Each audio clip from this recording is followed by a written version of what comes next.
Last month I started on the shoes and now it was time to continue working on them. I sewed the ribbons and then glued them to the shoes, cutting them to a perfect fit.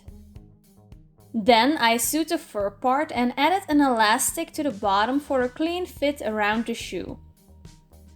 I sewed the top fur part with also an elastic to keep it up. Then I added the details to the covers. I still need to weather the shoes, but this is what it looks like for now. Next, I made the headband out of the same fake leather as the skirt. I added the details with fabric paint and I added an elastic that would go underneath the wig. I also painted the edges for a clean finish. Lastly, this month I started on the arm wraps with a lot of help from Charlie. I used the same fabric for the lining as I had used for the boot covers. Still need to make the other one and weather it and add the details and all that stuff, but that will be for March. I continued on the arm wraps and added a decorative stitch along the seam. Then I weathered them with an airbrush. First time doing that, but I loved it. Also weathered the shoes and boot covers like that.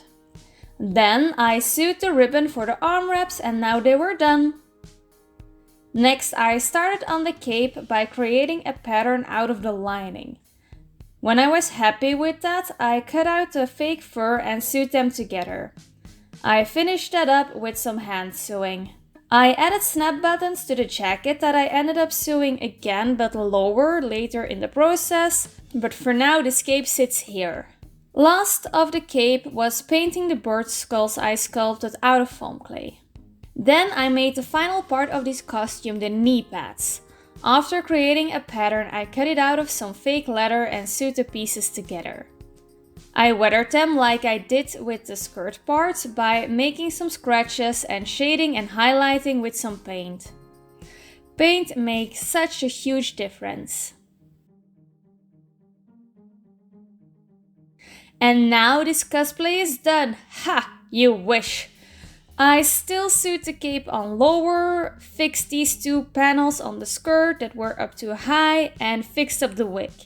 I replaced some wefts that got damaged when I cut them with too much enthusiasm. And then I crimped and teased the entire thing to create more volume. It makes a huge difference.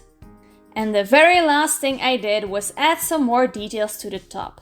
Keep an eye out on this channel for the final reveal. I hope to post it soon.